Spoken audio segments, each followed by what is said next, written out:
Look around. Look at your church. Think about the demographics of the people in the church. Are they older or younger? Are they male or female? Do they have families or are they single? Are they professional or blue collar? Every church has a different makeup. Every church actually fulfills a different need. One thing that we're seeing across all of churches is that they're not really reaching millennials. So, what is a millennial? I'm sure you're asking yourself that question. Millennial is kind of like after Gen X, Gen Y. So if you think of the greatest generation, they were the builders, and then after them came the boomers. So the baby boom brought the boomers. After the boomers were the busters, and they were kind of like busting up everything that the boomers and the builders had worked for. And then we have Gen X, Gen Y, and now millennials. So millennials were probably born between 1982 and sometime in the mid-90s. They came of age right around the year 2000, between 2000 and 2003, and they're describe themselves in completely different ways than builders, boomers, busters. One of the key things that they have in common, millennials have in common with each other, is that they are native speakers of internet lingo. In other words, they came of age in a time when the internet has always been there. Not builders, not boomers, not busters, not even Gen X. They had to adopt internet language. They had to learn the internet as a second language, whereas millennials are native speakers. So that actually brings me to my next point. One of the ways that millennials relate to each other does not have to be face-to-face. It can actually be from screen to screen. So I'm speaking to you from a screen right now. I'm looking at my camera at my laptop, and I could be doing this from any place in the world. I could be Skyping. I could have a best friend in Abu Dhabi and talk to him every day if I wanted to. That would be an example of the community that we're able to have because we are native internet speakers. It doesn't seem weird to us to use an app to do church-related things like get prayer requests, or using an app for the ability to send a text message to the pastor, even to give. There are giving apps, e-giving apps, where you can open it up, see the need, or maybe God lays something on your heart right then and there. I don't have to wait until Sunday. I can just, use PayPal and give a little bit of money. Okay, so those are examples of what I'm talking about. Millennials in general have some things in common besides the internet. One of the things is they are afraid to submit to authority. They don't trust authority. We don't trust the news media. We don't trust the education system. We don't trust the church. We don't trust politicians, our government. We don't even really trust each other. That's why relationship is so important to millennials. We might not want authority, but we do want to be in relationship, especially mentoring relationship. In the church, of course, is discipling relationships. So we'll go and look for an older person who's been in the faith for years that can teach us, because what we're looking for is an authentic community. So yeah, you don't need to put on a rock concert every Sunday morning. You don't have to have a really fantastic light show or do the whole fireworks. And even millennials actually aren't even looking for church programming. We're not looking for events and activities. We've got enough stuff to do. We've got enough stuff that we're interested in. We don't need the church piling on extra stuff. So church programming is actually a problem for millennials because we'd rather just kind of show up, grab a cup of coffee, and sit around and just kind of talk to each other. That's fellowship for us. So that's something that the church needs to be able to get its head around. In fact, I was reading about a church in Oregon. They literally just have a big open building. It's like in a strip mall. And chairs are everywhere. There's no pews. It's not organized. They're just in different places. and you just kind of mill around and go from group to group, and whenever you hear a conversation that is interesting to you, you join in. So millennials want to join in. We want to be engaged. I'm just going to speak from my own experience here, and this actually bears out from the research. If we're not plugged in, if you don't give us like something to do, if we never have a chance to have our voice heard, our input, then we check out. So think about youth groups. The youth pastor is telling the kids, you've got to get engaged. You've got to be a part of this thing. Make your voice heard. Speak to your community. Take Jesus to the nations. And then you graduate, go to big church, and nobody's listening to you anymore. Your voice gets lost. So it's a big problem. And it's a big problem. Now, some people are going to say millennials are stubborn. We're self-referential. It's all about me, me, me, me, me. But that's not actually true. Millennials are about we. Okay? We are doing this together. We are part of a movement. We can change the world. We can bring Jesus to the nations. But part of we is there's give and take. You're listening to me. I'm listening to you. Your ideas are important to me. My ideas are important to you. And if we feel like that's not being reciprocated, it becomes very difficult for us to want to be a part of that.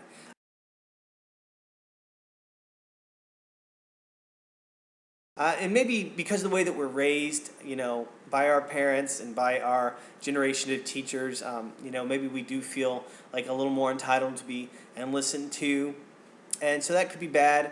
I think the church can find ways, I think our church can find ways to use it, to bring it under God's submission. Because really, and remember, behind it all is the idea of we.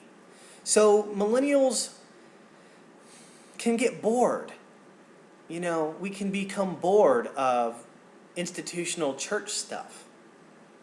And we have to be engaged or else we feel left behind.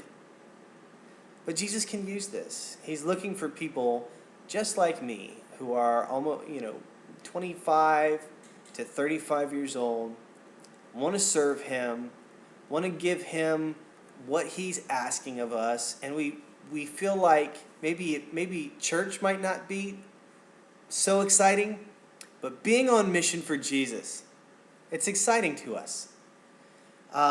We are on mission together with one another and with Jesus. So look at our church. Are there a lot of 20-somethings? 25? 30? Across all of churches, this is the hardest demographic to reach. People just check out in their 20s. And this isn't just a millennial thing. This is true of the other 4 generations that came before us. About 20 years old, 22, you check out. Like 70% will check out. Now, they might migrate back to a lesser degree, not 70%. Some of them will migrate back. But if you're going to lose somebody, you're going to lose them in their 20s. That's why I think it's so important to keep them through their 20s, millennials, so that they can be mature when they're 30, 40, 50. You're not having to reinvent the wheel by the time they migrate back. Also, it'll keep them from going on this Rumspringa where they're sowing their wild oats and experiencing the world and all of its carnal pleasures. They don't want that. They don't need that, but they get sucked into it because they feel like they're dismissed from church. Okay, so there is a great book. You can get a lot of information. It's called You Lost Me. And the author is David Kinnaman. He actually says that there are some really big reasons why millennials don't want to stay in our churches. One of them is it's anti-science. Okay? They're saying the church is afraid of science. It's afraid to make sense of the things that scientists are telling us. It's afraid to look at the data that the scientific world has presented. It wants us to just not pay any attention to that. Well, millennials aren't going to have that. They're not They're interested in science. In fact, most of the jobs that they're going to get are in the information sciences or the tech industries or some of these other type of scientific industries. They're engaged with medicine. They're engaged with tech. They have used the internet since they were able to, swipe left. Okay, anti-science. Another one is they think it's not a safe place to ask questions. Okay, if your church is not a safe place to ask questions, to have honest doubts, millennials will check out. They want to ask questions. They want to pick it apart. They want to see how it ticks, and they want to put it back together. They're not doing this to continue in their doubt. They're doing this as a way to strengthen their faith. Questions about our faith are an opportunity to strengthen our faith. They do not have to be driving us away. So if your church doesn't welcome that, it's not like God. It's not a godly church. And I'll prove this from the scriptures. God never told anybody in the scriptures that their question was stupid. He invited questions. Job asked questions, hard ones. Abraham asked questions, hard ones. Jesus asked questions, hard ones. Thomas. It wasn't as if Jesus said, "Oh, you're an idiot, Thomas, for having to poke your finger in my hand." He said, "Yeah, you've seen and you believe, and you're blessed because of it."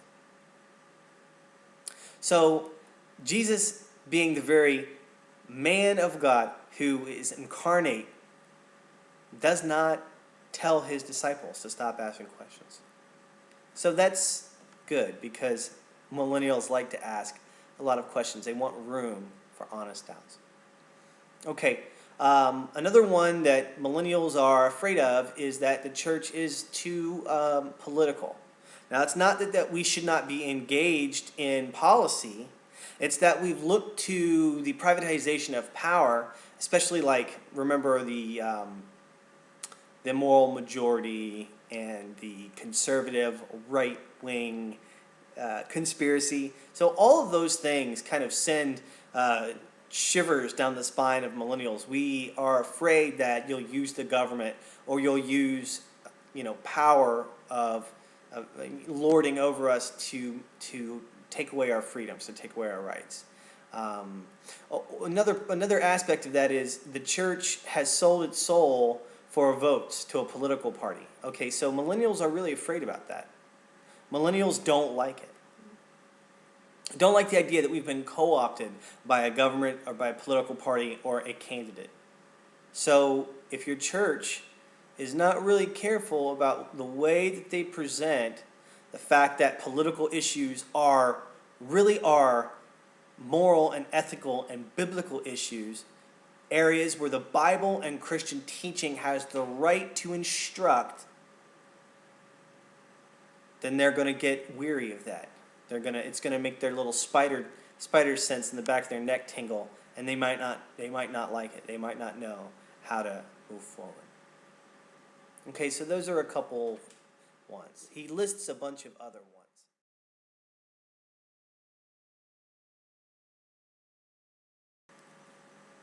Millennials who leave the church can fall into three categories, according to David Kinnaman. They're called prodigals, nomads, and exiles. A prodigal is someone who was raised in the church, and just like the story of the prodigal son, they leave, discarding what they've been given, and they go and live a wild life and essentially carry on without church and without God. Nomads, once again, leaving the church, kind of on a journey, moving from spiritual oasis to spiritual oasis, looking for a mission, looking for a way to put it all together. Nomads may or may not come back. They probably do for the most part. But they've been away, and while they're away, they're searching. Now, exiles are Christians who never really left the church, but they don't feel like they really have a place in it either. So you don't have to be a millennial to be an exile or a nomad or a prodigal, but these three categories fit with the millennial model.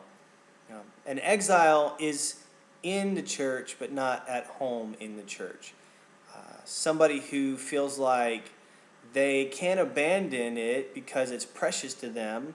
And, they grew up in it, and they know God's word, and they know that they're supposed to be part of a church, but they also don't feel fully connected. So in John Maxwell's book, Everybody Communicates But Few Connect, he creates a compelling case for going out of your way, going the extra mile, doing the little here and there's that you can do to make a connection with somebody. Millennials are looking for this. They are thirsty for relationship. This is how we process life together. We need each other so that we can make sense of it all in a we setting. So I have friends that I go to on a regular basis and say, this is what's going on in my heart, and this is what I'm working on. Tell me about you. Let's do life together. Let's do life side by side and follow Christ as He leads us individually together. If that doesn't make sense, you probably are a millennial, but I'll try and do my best to make more sense of it. So, nobody wants to feel like they're just bouncing through life and they don't have any direction and they don't have any mission and they're just breathing to death. Nobody wants to feel that way.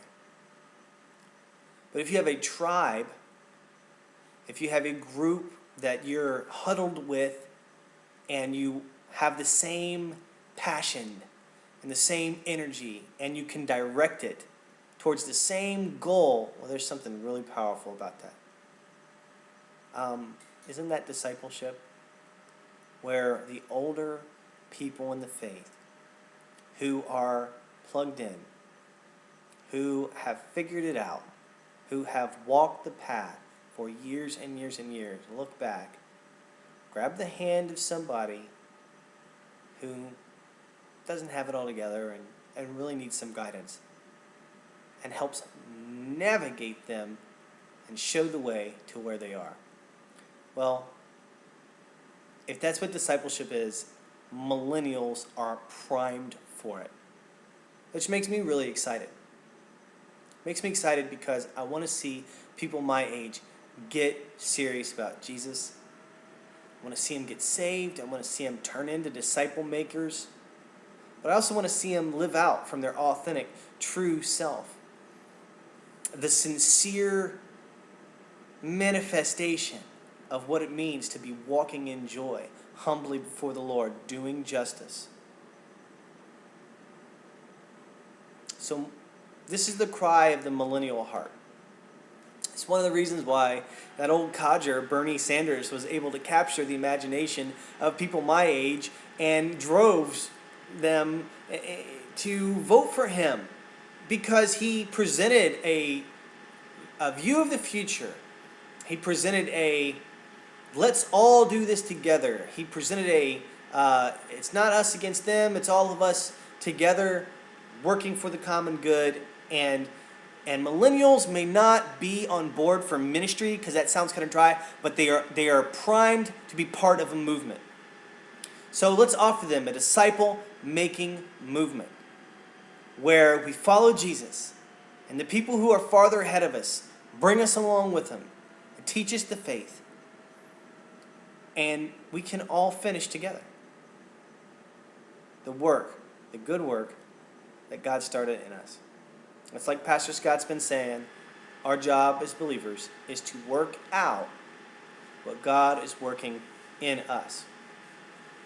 So even though millennials might like to just kind of hang around and fellowship with some coffee, if you get them excited, if you give them a vision for how it could be, you'll have the ticket.